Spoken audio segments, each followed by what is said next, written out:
Ia, koe whakalo whakafo I le ngei kūlau le aso. Ia o le kōwaenga whasalalau. Ia o le ngei hoi kūlau le aso. Ia au whainga fia whailoa kfo ia ngisi fo I o ngaluenga sa whaatino le tanga ngaluenga le aso nafi. Ia o kou sila fia ia le o kou kankanga I mai rungo laulau ngei. Tasi fo I o ngaluenga sa whaatino le tanga ngaluenga le aso nafi. Le ua sos fa inga sa fa tino ina tanga luenga le ua mo lia mai tau le asto fa to fa ila to va pe no mo lia mai mai o le nenga luenga sa fa tino ina le ile afio angale I fa to ia onisho me va pe no mo mai le tanga luenga ia fia ai le fola fa sa ina le aisa e tu solo na mafa ma le tolu tesi ma le lima kalama Ia nisi fo o la au marijuana. Ia ngata fo I lea ia o nisi o paipa po utensils le whaonga ina e whaatino ai le ula ina o le whala au whasa ina nei. E lua ni la au malosi wa pea o na tau fia mai ei na sun tanga ia tui lei tūlea. O nei la au malosi ia ele I resitala ina nei la au malosi. Ele ngata fo I lea ia o nisi na o number plates po fake number plates ia le whaonga ina nei I la tau nei o lo whapea na mo lia mai leo we foi laptops mai si inga masini electronics ia na maua mai I le whale o le na whapea na os whaia na tanga luenga nafi o le a whainga o se leni na maua mai I le os whainga leo e lima afe lua se lau limas futala ia ma limas futala Australia le tonsa tanga I mai le ua tatia tulu monei le ngata fo ile ia o nisi o meu fa peo na mai en tanga runga fai sina tele o mena maua to I le fale le la son nafi o lo ile lisi o mena sis o me le o pentau fia o me le o nafi e lo ave nga I tau fia tanga runga ave le store tanga runga o tai fale ata se I tangtanga I fo I le mtanga ruenga ia I lātou ia o whapea na afia mai o lātou maota I tale pe ngā whale. Pe le o nisi nei o mea tō tino I lātou nei o lo maua mai I le whale leo na usfa I le mtanga ruenga nafi. Nga nei le amino o equipments mo meo o speakers o mea whainga ruenga tangata o meo water blaster me tō tino na maua mai I los whainga le tanga ruenga nafi. Tō whai la tau tau le o mōlia mai o niso I la tau nei tō lua. La tō whai, tō lua.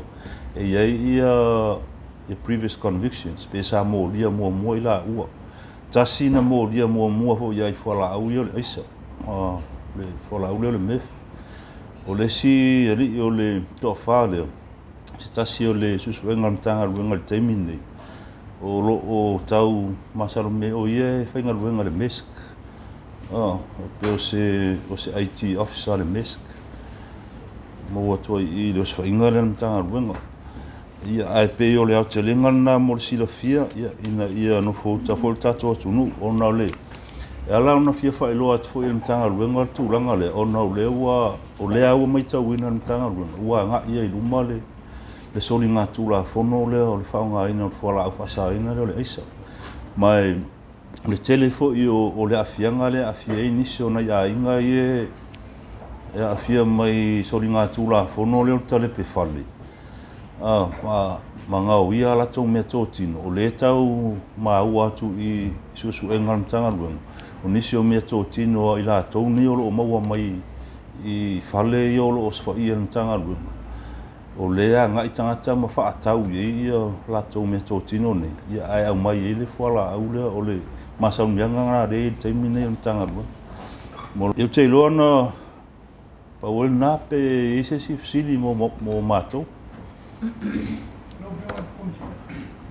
No ana ai ni apea le sa mātou telefone. Maisia meni una mai sila ke si mo mai. O me tu sai ni o me o ni me to tino tanga wi fa tau ia a mo le. o tūlanga ana o le ile o ia o tau le o naina le whale le. E le whainga ruenga. O te le rola po o whesa ui mo mea tō tino nei le maua atu le os whainga leo leo. Ai mai se ala o mea tangotāne pe o laptops o mea i o Bluetooth speaker le tau le on whaatau nei tuaina mea whainga ruenga. O air compressor. Pe o le mai tau nā le matanga ruenga le mai tau ai i la tau i o lo os whaia nei le matanga ruenga o la tau whale i whala au whasai. E le on whai on whainga ruenga o a tau tanga i whai tūlanga le se le ni matupe i e mau mai. E o te le lopo whemele mau mai se le ni le mau mai i o le alai masarumia. O le aisa le whaatau ai mai se le ni i a mea whainga ruenga. Le ai fa malusia ia le leo ino tatu tua au i te wha. Le ai pandele, le koe le lopo a tea mea mai le o au mai le meo. Mo le x-ray koe le sue mai pusa o loa nei mo wai a benga i a mene o la o kasai. Ma le matawa tua le sao mai. Ia ko le mea o e nisi wa inga mea tō tino wa tutono sa mai. E mo whai na mau sira isa. Wale mau ama mai malakwa i leo. E leo mo whai te min nei o na whaamau ni le tanga ruenga. Ua mo whai o na ngao sia le fuala au whasaina leo le aisa le te min nei tono tato tunu. Pau ar tūlanga le masalu mia tanga ruenga te min nei o le sao mai le tato pōrau. Ia fuala au whasaina leo le aisa.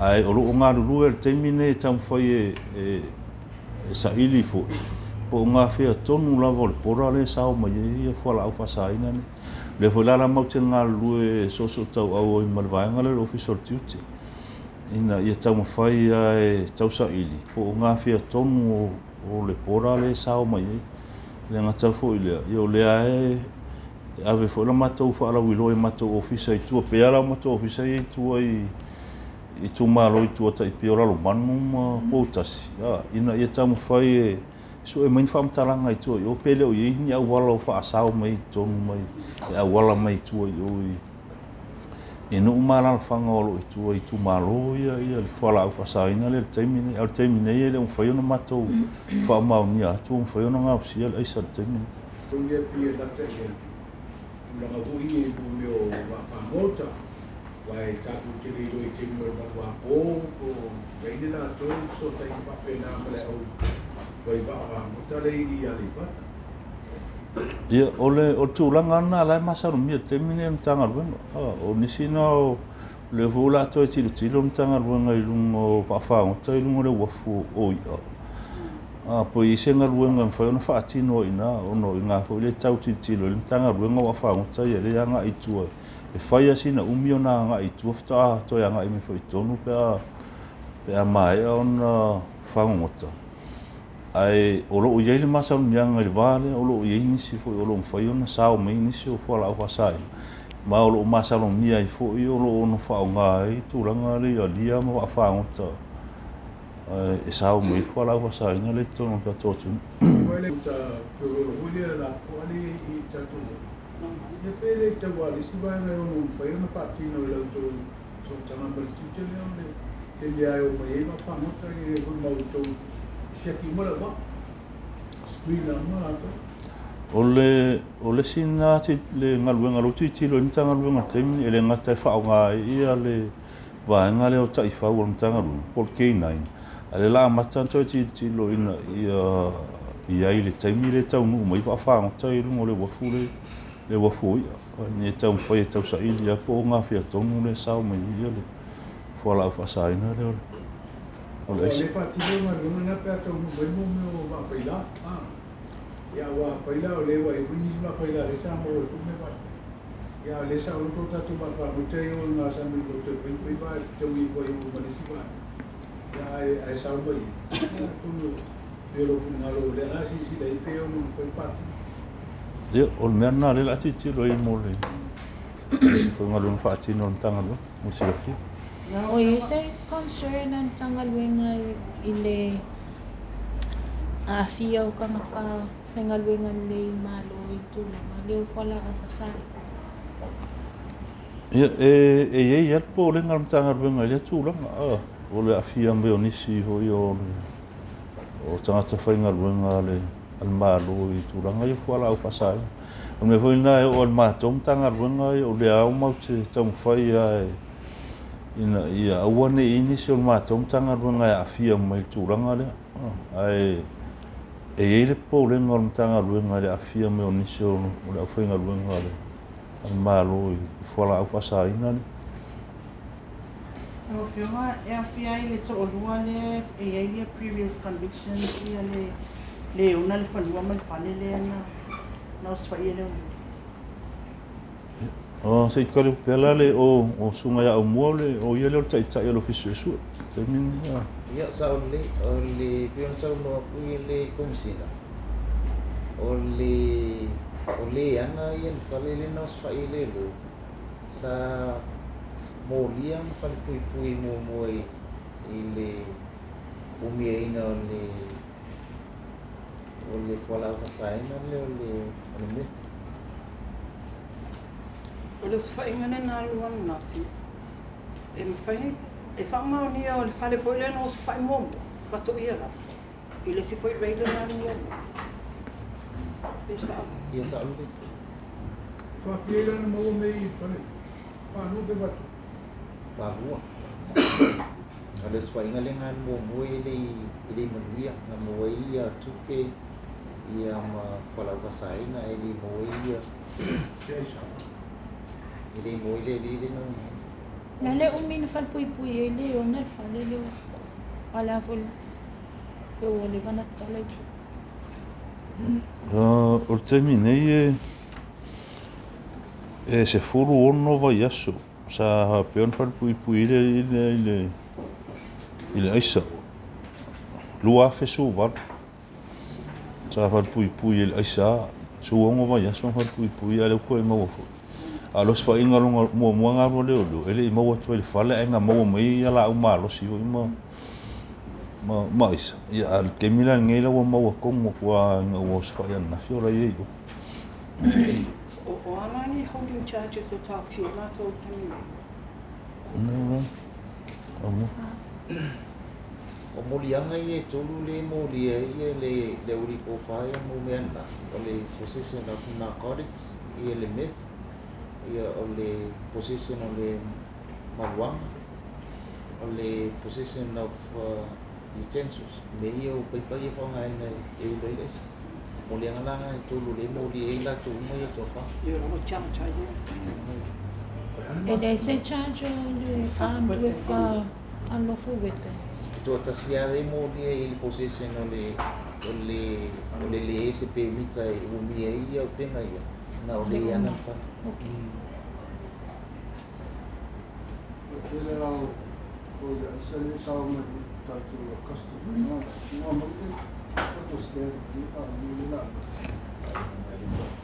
Ele mole sigi there's nothing in a part of what he's saying that these illegal drugs will through the customs. Ele ainda se mensa o no ko I tu singa o isa ia na through the customs. So at least rephrase it first.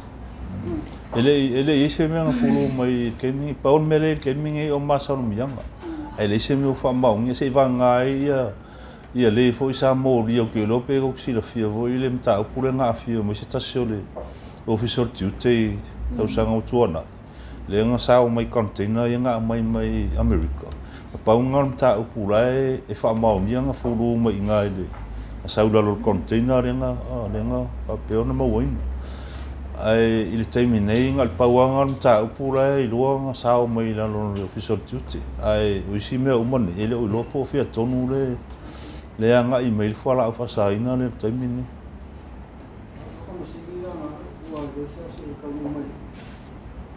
o terminal nei o tele o mautino po o afia tonu e tau no mo le masini le scanner le te ta o terminal pato le ai mo te ngalu e ma le official duty fo ia tau fainga fo ia fa fita Angole no fia o fake plates here. Nessa te mantuana sa no mo concern le tulanga le. Pena mas update o tulanga le yai ia issuing a pila no private license plate te ni itangata i tatsanga. Walo mai tau tu ko no mai le sifa. A pe le foi penga mo mai foi isi me mo mo ai le right fale ale sa sani. O temi nei o lea e mai tau ina tau o fake plates e lengi plates nga fai me tato official i vai tele. O me o lo mo fai lava na o ila tau nei ma faatino o fai anga nga o pu ele ata i ne vai temi vo i o le ata mai whaunga ino a wala wha te konolosi.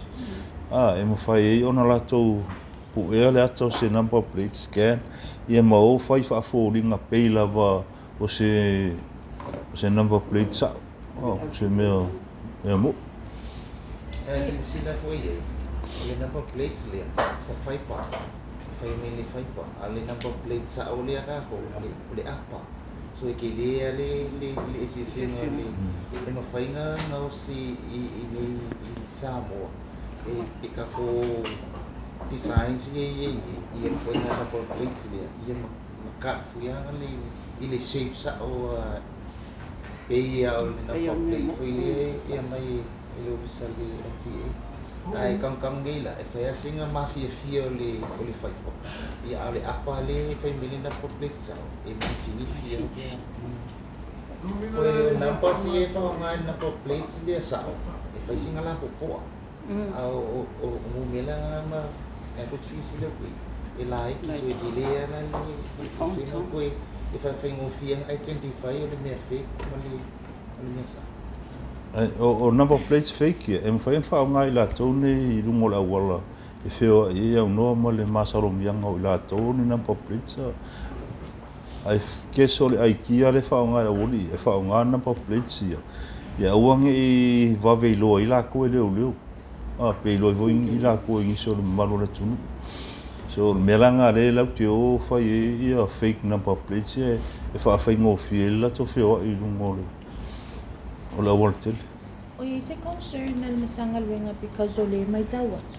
O i la tau wai ana mo lia mo mo al whai ngole i le whatawina le esi.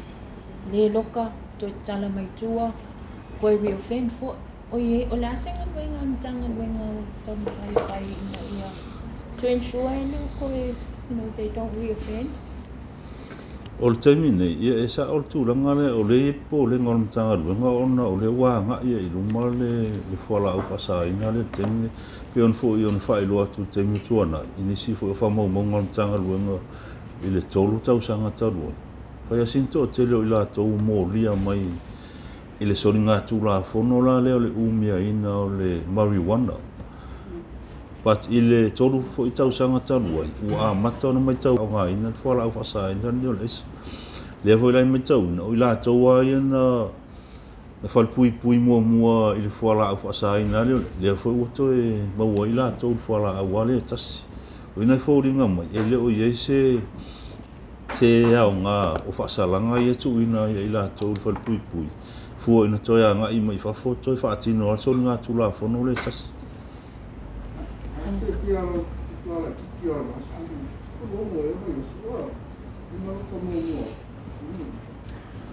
Ia o e lea ia ina e matanga luenga o leo ia whai umal whamsinonga. Mātou ia na ona whai o susuenga mtu ina atu i rumal whamsinonga.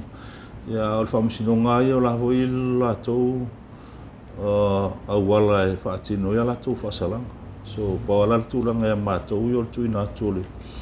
O i la tau ne o lo soli tu la whono rumal whamsinonga. Ai o le whasalanga o le whala au le whasaina o le mefo o le for life.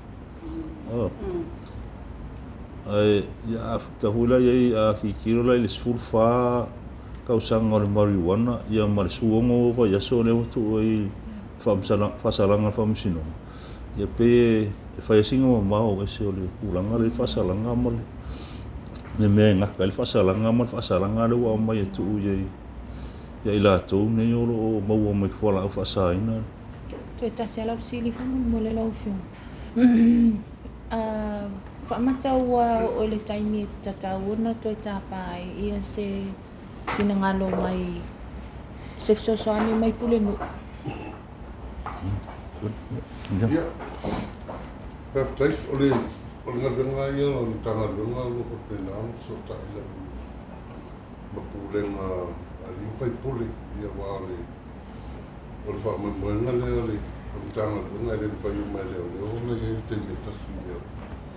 Ai ole fa la ia te le o suna tula ko nune fa sino le isa ia o pe ia tonu na mo tau langa. E pene e nga le tuku mai ai ia. Le o au ke se maru si anga o pulenga li fai puli o au ke toa wai ala o la ele le pulenga li ia ele lo pe fai ni kata pea ia po whamua fo i wha le angu fai po ia au wala mga ro ngā lue ngā luenga o wha ngau pe ia le leile so kau au lea ma pulenga li fai puli sa kou a whia me kasi Yan mga kuwalo ba hindi tao yung Oli lima sepuluh ia ole whānua lesi o kolu walu ia kasanga lesi ala kikile iei ole tolu anu tasanga.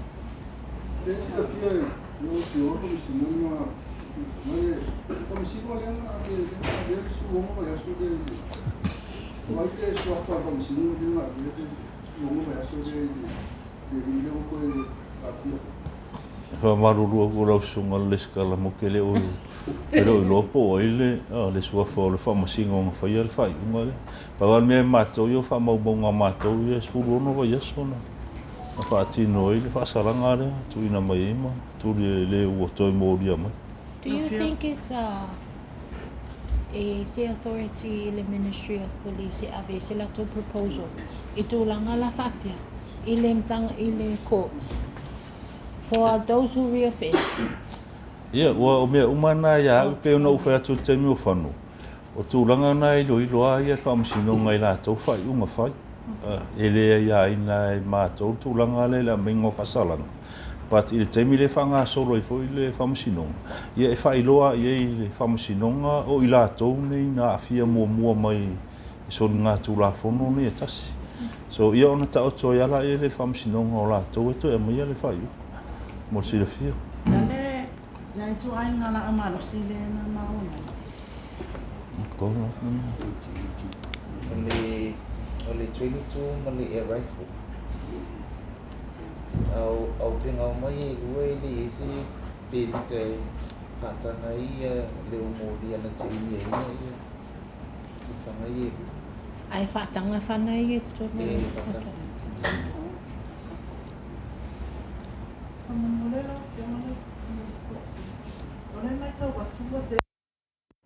I rates ia leoleo ia.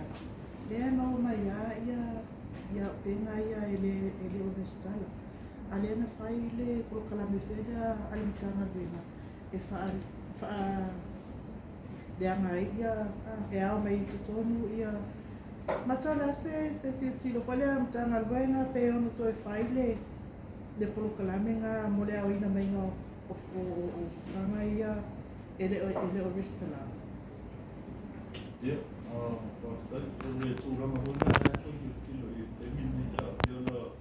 ko sila fia. Mai le lua fe sur lima se ia pa ia mai tau sanga nei. E toru le ia kan amnesty nga whaatino i le vāle. So e telefolani au penga na tuina mai tono le malo le tunu nawa i tau. Ia le hoi lai tau tilo tanga ruenga nei i le nei vai tau. Pe ua ono tala whea ngai ona toi whai sesi kan amnesty. Ia mtu ina atu fo i le faustuanga i le se faustuanga i le whionga le minista. Oi pe on si le fio le whionga le minista o ia nga ke tiklea ina mai al whainga se kan amnesty i tonu le tunu. Ia o le kan amnesty mun muri le na whai nei o lua afe lua sifu. I le whai unga lua afe lua sifu.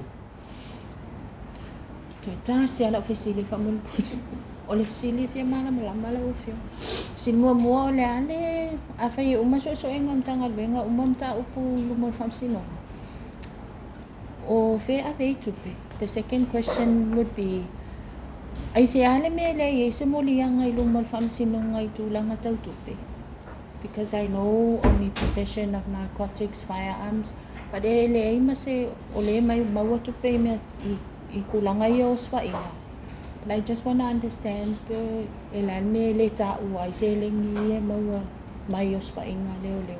Take for example, ka upu ia pending I luma. O tūranga I mea tau se leni. O tūranga lea e mawhai o na e whailoa I luma o whamisinonga tūranga lea e le hape le o whailoa ina, e whailoa. Ai e le tūlafono na e tau o le proceed of crime. O le tūlafono na e tarusanga ai le mtanga luenga o leo. Pe amai e se whamisinonga. Po o whea aveanga ia se leni nei. Pe tūlo e ave whaatinoinga luenga le whamsinonga o le whai unga na e o mai le whamsinonga. Pe whapea mai e toi whaafo I tupe a le na mōria mai. O le whai unga funa e mai le whamsinonga. E le ia ina lai mātou tūranga na ai I le mai ai o whamsinonga. Ai ia mātou wal tūranga I me tau tupe. E tarusanga la le mtanga luenga o leo. Au ala tu lo fisolo ia sini. E mwhai o na whaonga tupe ia moninga luenga tatau al malu. Usa ina ia transfer ma I lalo o le possessional estate po le possessional malu. E whaatino ini so o ngā luenga al malu. Ai, hana malama.